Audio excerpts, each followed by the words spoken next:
Perkenalkan, nama saya Khairul Imam, Prodi Pendidikan Ekonomi Angkatan tahun 2019. Di sini saya akan menjelaskan atau mempresentasikan tentang dasar-dasar hukum dalam mata kuliah ini, yaitu mata kuliah kurikulum dan buku yang didosani oleh Bu Suhartiningsih. Baik, saya akan memulai presentasi saya tentang dasar-dasar hukum. 1. Pengertian dasar hukum. Pengertian satu tentang pengertian kurikulum. Secara etimologis, kurikulum berarti rencana pelajaran, sedangkan secara harfiah dibagi menjadi dua, yaitu 1. Kurikulum merupakan tempat peserta didik bertanding untuk menguasai sesuatu materi pembelajaran guna mencapai garis finish. 2. Kurikulum memiliki dua arti.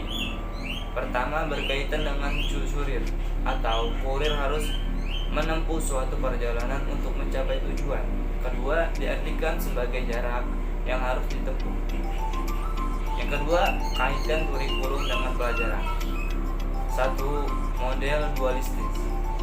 Dokumen tertulis dari proses pendidikan yang akan dilakukan, sedangkan pembelajaran merupakan realisasi atau perwujudan dari kurikulum dokumen tertulis. Kedua, model saling mengait, di mana kurikulum membutuhkan proses untuk mengevaluasi sistem pendidikan yang ada. Sebaliknya proses pembelajaran tidak akan berjalan dengan baik tanpa adanya kurikulum sebagai pedoman dalam proses pembelajaran. Sejarah perkembangan kurikulum, yaitu sejarah perkembangan kurikulum di Indonesia. Sejarah mencatat bahwa kurikulum yang pernah berlaku di Indonesia yaitu kurikulum 1947 sampai kurikulum 2013. Definisi kurikulum. A. Komponen kurikulum. 1. Komponen tujuan. Kedua, komponen isi atau materi pelajaran. Ketiga, komponen metode atau strategi. Keempat, komponen evaluasi. B. Prinsip kurikulum. 1. Prinsip referensi. Kedua, prinsip fleksibilitas. Ketiga, prinsip kontinuitas. Keempat, efektivitas. Dan kelima, efisiensi. C. Fungsi kurikulum sebagai alat untuk membantu peserta didik untuk mengembangkan pribadinya ke arah tujuan pendidikan. D. Macam-macam kurikulum.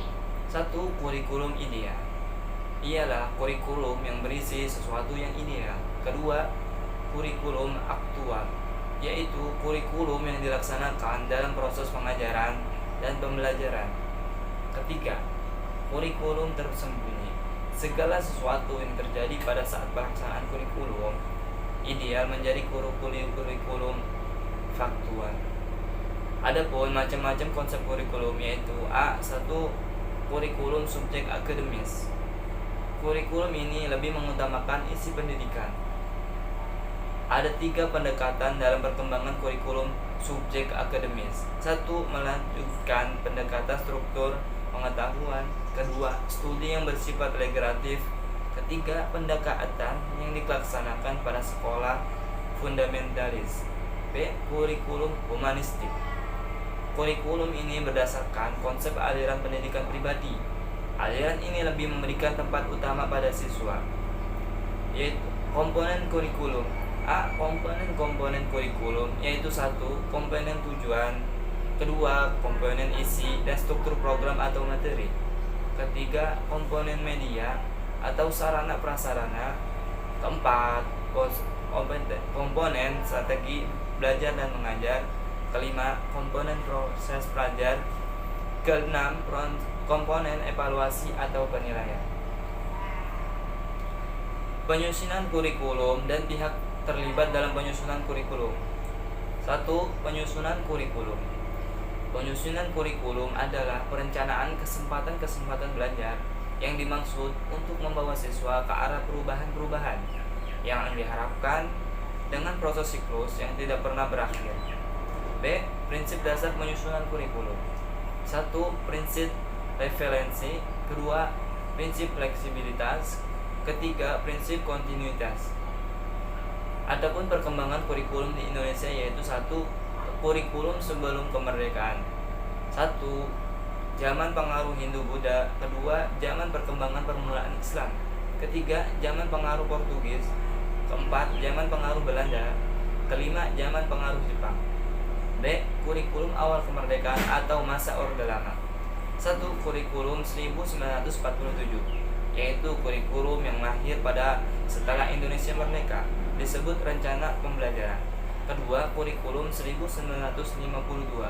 Pada tahun ini, kurikulum mengalami penyempurnaan. Ketiga, kurikulum 1964. Di penghujung era pemerintahan Presiden Soekarno, menjelang tahun 1964, pemerintah kembali menyempurnakan sistem pendidik kurikulum di Indonesia. C. Kurikulum masa Orde Baru. 1. Kurikulum 1968.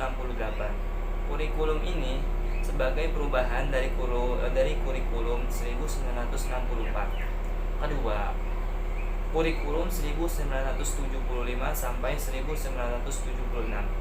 Kurikulum 1975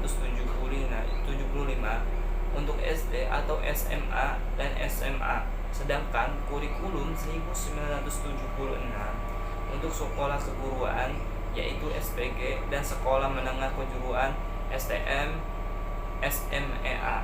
Ketiga, kurikulum 1984 merupakan penyempurnaan dari kurikulum 1975. 4. Kurikulum 1994 dibuat sebagai penyempurnaan kurikulum 1984 dan dilaksanakan sesuai dengan Undang-Undang Nomor 28 Tahun 1989 tentang Sistem Pendidikan Nasional. Baik, hanya itu saja yang dapat saya sampaikan. Wassalamualaikum warahmatullahi wabarakatuh.